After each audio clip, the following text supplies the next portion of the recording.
The Golden Gophers spent their spring break in Arizona, where they played their qualifying tournament for the Goodwin tournament at Stanford.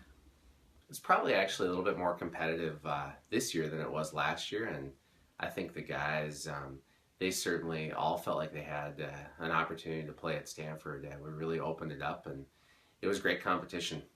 Over the course of those 6 rounds, everyone had good rounds at times, and there weren't very many high rounds.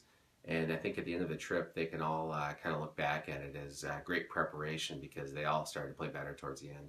Are there any particular rounds that stood out to you? I know there were a couple 67s in there.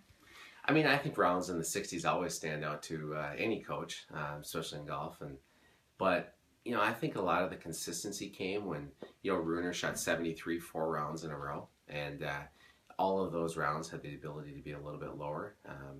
And I think in our tournament rounds, it was great. It was great to see guys like Riley Johnson, 68, at probably the hardest golf course that we played, Renegade, against Dartmouth. That round really sticks out to me.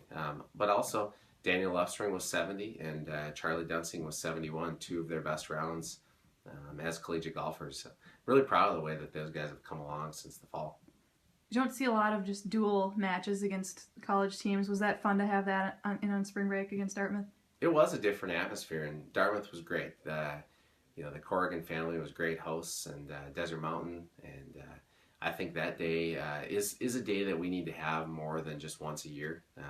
It's fun to spend the entire day with the team, and their guys will be definitely competitive, throughout the rest of the spring. And I know we got better. Several rounds of golf in Arizona prepared the Gophers to play at Stanford Golf Course, along with 23 other college teams. Stanford is a course that you guys have played before. What are the keys to success playing at Stanford Golf Course?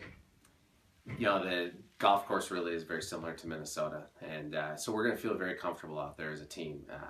The look off the tee is going to be similar to what we see maybe at Interlochen, Minneapolis Golf Club. You have to play the par 3s well out there. There's some pins that are tucked pretty closely to the edge. A lot of the par 3s don't play very long, so if we play them smart, should have a lot of 15, 20 footers on those holes, and I think that's the key to playing well at Stanford. Now, it's a pretty big field in this tournament. That doesn't really affect what you do, but does that affect the atmosphere having 24 teams rather than 12 or 15?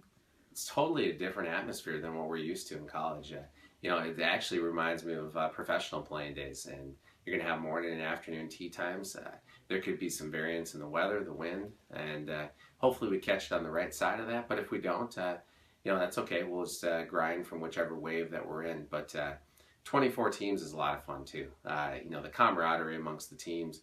A lot of these players are going to be playing professional golf together, maybe traveling together someday. Just gives everyone an opportunity to meet new players.